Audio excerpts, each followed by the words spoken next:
হুজুর আমার মা পরকিয়া করে, এখন আমার করণীয় কি? একজন যোগ্য ইমামের বৈশিষ্ট্য কি কি?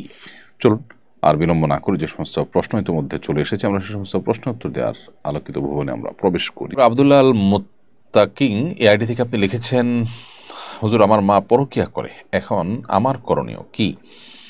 ভাই আব্দুল্লাহ, আল্লাহ তাআলা হেফাজত করুন, আপনার মাকে এই গুনাহ থেকে বেঁচে আসার, ফিরে আসার তৌফিক দান করুন, আমরা দোয়া করি।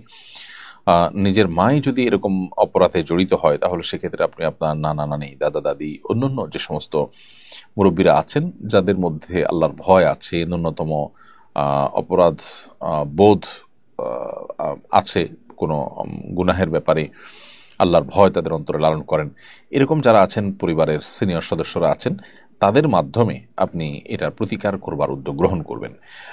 মায়ের সাথে যদি আপনার সেরকম সম্পর্ক থাকে তাহলে মাকেও আপনি আল্লাহর ভয় দেখাতে পারেন, সতর্ক করতে পারেন, বায়না ধরতে পারেন। সন্তান হিসাবে মার দুর্বল জায়গা কি, আপনি যদি বায়না ধরেন, আপনি যদি আপনার জায়গা থেকে চেষ্টা করেন, হয়তো মাকে আপনি ফেরাতে পারেন। অর্থাৎ আপনার জায়গা থেকে আপনি চেষ্টা করবেন, তবে এর কারণে মায়ের প্রতি কোনো প্রকার বেয়াদবি সুলভ কিছু, বিশেষ করে তার সাথে অসৎ ব্যবহার, আইন হাতে তুলে নেওয়া, এই জাতীয় কাজগুলো আপনার করা উচিত নয়। তবে তার এটা বন্ধ করবার জন্য সম্ভাব্য সকল উপায়, আপনি সন্তান সুলভ যে উপায়গুলো হতে পারে তার সবগুলো আপনি অবলম্বন করা উচিত এবং অ্যাক্টিভলি চেষ্টা করা উচিত। আল্লাহ আপনাকে তৌফিক দান করুন।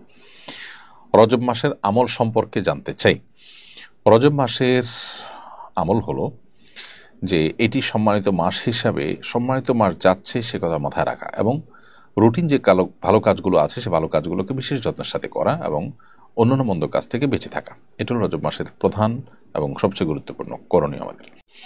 মেহেদী হাসান নিলয় লিখেছেন, একজন যোগ্য ইমামের বৈশিষ্ট্য কি কি? একজন যোগ্য ইমামের বৈশিষ্ট্য হলো তিনি প্রথমত আল্লাহর উদ্দেশ্যে, আল্লাহর সন্তুষ্টির উদ্দেশ্যে ইমামতি করবেন। তিনি পার্থিব কোনো বা বস্তুগত কোনো আশা আকাঙ্ক্ষা, বিশেষ করে এটাকে পেট পালার মাধ্যম হিসাবে গ্রহণ করবেন না, এবং এখান থেকে পয়সা কামাই করে ধনী হবেন, ধন সম্পদ গড়ে তুলবেন, এরকম মানসিকতা তার থাকবে না। সেবার মানসিকতা, আল্লাহর দ্বীনের খেদমতের মানসিকতা, এগুলো নিয়ে তিনি ইমামতির কাজ করবেন।